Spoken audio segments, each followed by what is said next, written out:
Christ nous a rachetés de la malédiction de la loi. Christ nous a rachetés de la malédiction de la loi. Étant devenu malédiction pour nous, Étant devenu malédiction pour nous. car il est écrit, maudit quiconque est pendu au bois. Afin que la bénédiction d'Abraham eût pour les païens son accomplissement en Jésus-Christ, et que nous reçussions par la foi l'Esprit qui avait été pour nous. Alléluia. Reprends le verset 14, doucement. Afin que la bénédiction d'Abraham, Christ a été pendu au bois.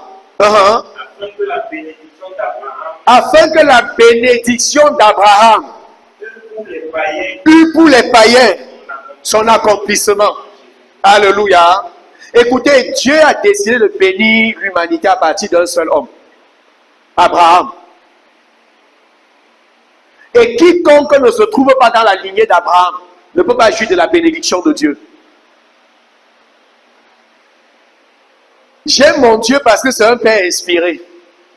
Il est inspiré de choisir un homme au milieu du monde et de lui donner la bénédiction, de lui donner toutes les bénédictions. Et dit, quiconque veut être béni et quiconque veut vivre dans la bénédiction doit être associé à cet homme-là.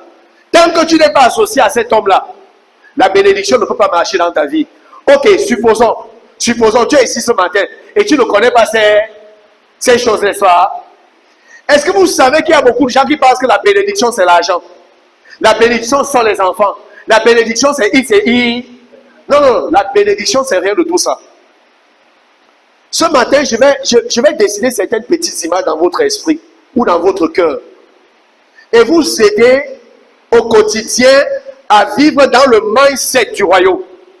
Parce que tous ceux qui sont nés de Dieu appartiennent au royaume de Dieu. Et le Père attend que ses enfants vivent dans ce mindset. Vivre dans ce, quand il dit mindset, dans cette façon de penser et de voir et de comprendre.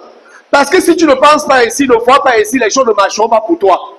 Comme Dieu voudrait que ça marche pour toi. Et j'ai commencé par dire, c'est ce qui est à l'intérieur de toi qui gouverne ta vie, qui dirige ta vie. Est-ce que vous savez qu'il y a certains hommes dans ce dehors dont tout est bien arrangé pour eux, pour qu'ils vivent la réussite, le succès, qu'ils manifestent la plénitude et la totalité de Dieu. Il y a un certain type d'homme. Vous connaissez Jacob, n'est-ce pas? Ésaü. Vrai?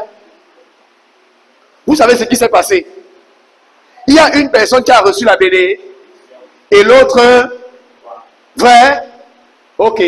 Mais dans les Écritures, c'est écrit que Ésaü est devenu un homme comment? Riche. Fort riche. Mais il ne transportait pas la bénédiction. Il est devenu influent, mais il ne transportait pas la bénédiction. Quelle était la différence entre Jacob et Ésaü? Jacob transportait la bénédiction d'Abraham. La bénédiction d'Abraham avait été impactée dans la vie de Jacob. Et comme ça a été impacté dans la vie de Jacob, ça a établi Jacob dans la lignée de la divinité. Il y a les gens qui marchent dans la lignée de la... Et c'est là où se trouve la bénédiction.